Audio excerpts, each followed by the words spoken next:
Breaking news చూస్తున్నాం. మాజీ MLA YCP కీలక నేత పిన్నెల్లి రామకృష్ణారెడ్డి ఆయన సోదరుడు పిన్నెల్లి వెంకట్రామరెడ్డి మరి కాసేపట్లో పోలీసుల విచారణకు హాజరు కాబోతున్నారు. వెల్దుర్తి మండలం గుండ్లపాడు జంట హత్యల కేసులో మాచర్ల పోలీసులు వారిద్దరినీ ప్రశ్నించనున్నారు. ఈ నేపథ్యంలో ఎలాంటి అవాంఛనీయ ఘటనలు చోటు చేసుకోకుండా మాచర్ల పోలీస్ స్టేషన్ పరిధిలో భారీ బందోబస్తు ఏర్పాటు చేసిన పోలీసులు రాయవరం జంక్షన్, కొత్తపల్లి జంక్షన్, శ్రీశైలం ప్రధాన రహదారుల్లో వాహనాలను క్షుణ్ణంగా తనిఖీ చేస్తున్నారు.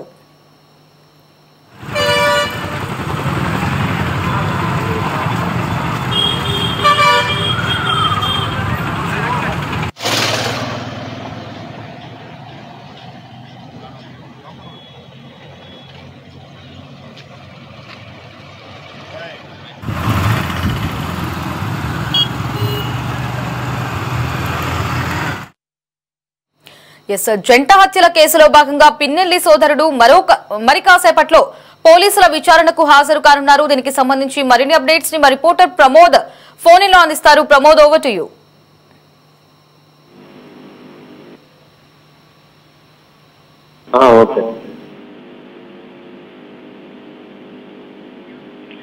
ప్రమోద్, జంట హత్యల కేసులో భాగంగా పిన్నెల్లి సోదరులు మరి కాసేపట్లో పోలీసుల విచారణకైతే హాజరు కానున్నారు.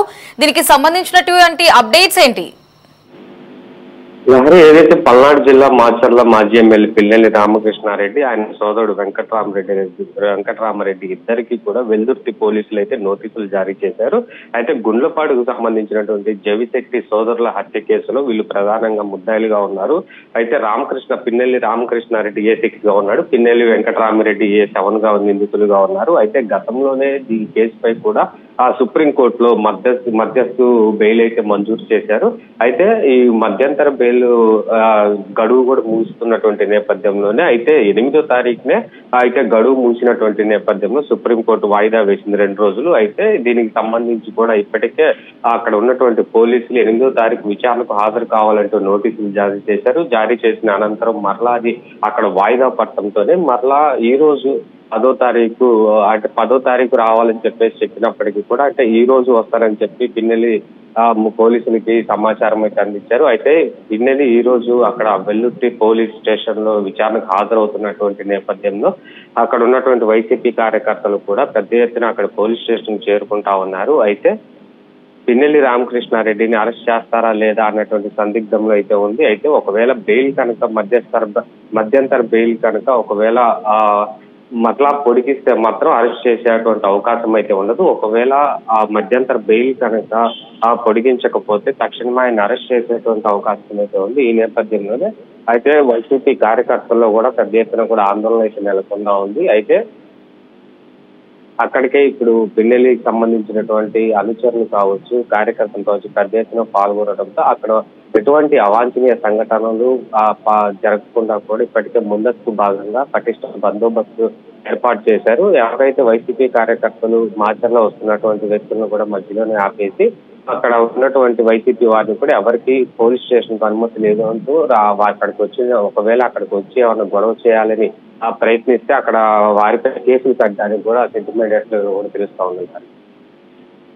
ప్రమోద్, మరి ఈసారి నిజంగానే పోలీసుల విచారణకు పిన్నెల్లి సోదరులు హాజరవుతున్నారా లేదంటే లాస్ట్ మినిట్ లో మరొకసారి వారు ఏదైనా తిరగాసు పెట్టే అవకాశం ఉందా? ఒకవేళ నిజంగానే వారు పోలీసుల విచారణకు హాజరైతే ఎటువంటి ప్రశ్నావళిని పోలీసులు సంధించనున్నారు? అంటే ఈ రోజు మాత్రం తప్పకుండా మాచర్లకు సంబంధించినటువంటి పిన్నెల్లి సోదరులు తప్పనిసరిగా హాజరు అవ్వాల్సినటువంటి నేపథ్యంలో ఈ రోజు ఉదయం నుంచే కూడా పిన్నెల్లి సోదరులు వస్తున్నారంటూ కూడా పోలీస్ స్టేషన్ లో కూడా సమాచారం అందించారు. ఈ సమాచారంతోనే ఇటు వైసీపీకి సంబంధించినటువంటి కార్యకర్తలు కావచ్చు పెద్ద ఎత్తున పోలీస్ స్టేషన్ చేరుకుంటున్నారు. అయితే ఆ జంట హత్యల కేసులో సంబంధించినటువంటి అసలు ఆ టీడీపీకి సంబంధించినటువంటి నాయకులని చంపాల్సినటువంటి అవసరం ఏంటి, వారికి వీరికి ఉన్నటువంటి గొడవలు ఏంటి అన్న నేపథ్యంలో కూడా వీరిని ప్రశ్నించేటువంటి అవకాశం అయితే ఉంది. అయితే పిన్నెల్లి సోదరులు మాత్రం అసలు ఆ జంట హత్యల కేసులో మాకు సంబంధం లేదు అంటూ చెప్తా ఉన్నారు. కానీ అక్కడ ఉన్నటువంటి కొన్ని కీలక ఆధారాల ద్వారా కూడా పిన్నెల్లి సోదరుని తప్పకుండా వీరి సమక్షంలోనే హత్య జరిగిందంటూ పోలీసులు అయితే కేసు నమోదు చేశారు. అప్పటి నుంచి కూడా పిన్నెల్లి సోదరులు అజ్ఞాతంలోకి వెళ్ళిపోయారు. అప్పుడు మళ్ళా హైకోర్టులో వీరికి స్టే ఇవ్వడానికి కూడా నిరాకరించడంతో మరలా సుప్రీంకోర్టుకి దాఖలు చేసుకున్నారు. సుప్రీంకోర్టులో మధ్యంతర బెయిల్ వచ్చింది. ఈ మధ్యంతర బెయిల్ రావడంతోనే మరలా మాచర్ల నియోజకవర్గంలో పిన్నెల్లి సోదరులు వచ్చారు.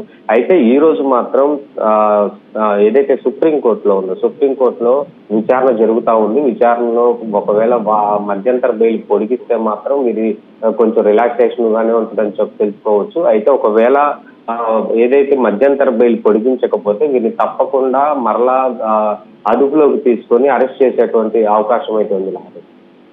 ప్రమోద్, ప్రస్తుతం మాచర్లో 144 సెక్షన్ ను కూడా అమలు చేసినట్లుగా మనకి అప్డేట్ అయితే వస్తోంది. ఇన్ కేసు ఎవరైనా ఈ సెక్షన్ ను అధిగమించి ప్రవర్తిస్తే వారిపై ఎటువంటి యాక్షన్ తీసుకునే అవకాశం ఉంది?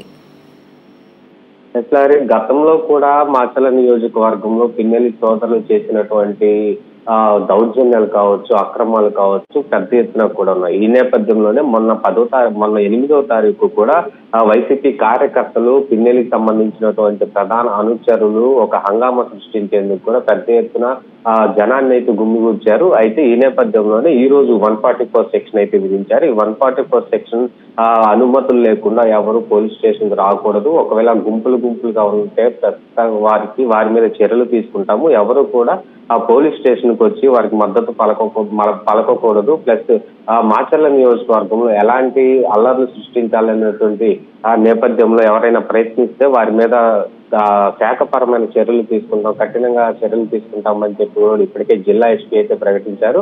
అయితే దీనికి సంబంధించి ఏవైతే మాచర్ల నియోజకవర్గంలో ఉన్నటువంటి ఆ ప్రధాన రహదారులు ఉంటే ఆ ప్రధాన రహదారులు కూడా పికెటింగ్ ఏర్పాటు చేశారు. ఈ పికెటింగ్ ఏర్పాటు చేసిన నేపథ్యంలో వచ్చేటువంటి ప్రతి ఒక్క వాహనాన్ని కూడా క్షుణ్ణంగా పరిశీలించి అక్కడ వైసీపీకి సంబంధించినటువంటి కార్లు కనుక ఏమన్నా ఉంటే వాటిని పక్కన ఆపేసి ఉన్నటువంటి జనాన్ని వారిని ఆరా తీస్తా ఉన్నారు. ఎందుకు వెళ్తున్నారు ఏంటి అనే దాని పనిపై కూడా.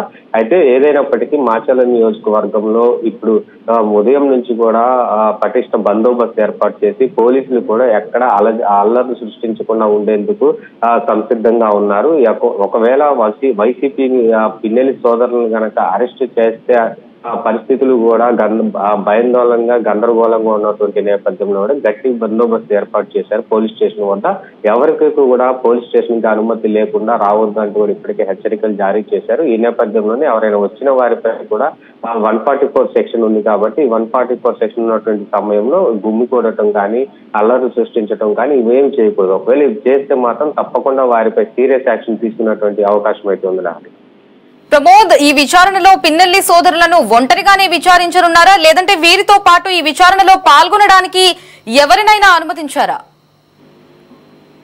అంటే పిన్నెల్లి సోదరులు మాత్రమే ఇప్పుడు విడివిడిగా విచారించే అవకాశం అయితే ఉంది. మొదటిగా పిన్నెల్లి రామకృష్ణారెడ్డిని విచారించే అవకాశం అయితే ఉంది. తర్వాత వెంకటరామరెడ్డిని, వీరిద్దరిని సపరేట్ గా విచారించేసినటువంటి నేపథ్యంలో తర్వాత వీరు చెప్పేటువంటి అంటే పోలీసులు అడిగినటువంటి ప్రశ్నలకు వీరికి సమాధానాలు కరెక్ట్ గా చెప్తే మాత్రం మరలా ఇద్దరిని కలిపి మరలా వీళ్ళు కూర్చోబెట్టి అసలు హత్యకు సంబంధించి పథకం ఎప్పుడు రూపొందించారు, ఎవరెవరు పాల్గొన్నారు, ఎంతమంది పాల్గొన్నారు అనే దానిపై కూడా విచారణ చేసేటువంటి అవకాశం అయితే ఉంది. అసలు ఈ జంట హత్యలు చేయడానికి గల కారణాలు ఏంటి అంటే టీడీపీ నాయకులే చేశారని చెప్పేసి కూడా పిన్నెల్లి సోదరులు ఇప్పటికీ కూడా చెప్తా ఉన్నారు. కానీ అక్కడ ఉన్నటువంటి కీలక ఆధారాలను బట్టి అప్పుడు జరిగినటువంటి హత్య కేసులో కూడా అక్కడ పోలీసులు వెంటనే చాలా కీలకమైనటువంటి ఆధారాలు అయితే సేకరించారు. ఆ కీలక ఆధారాల ద్వారానే వీరిద్దరిని అయితే విచారణ చేపట్టేటువంటి అవకాశం అయితే ఉంది. అంటే వాళ్ళ కాల్ డేటాని కూడా ప్రతిదీ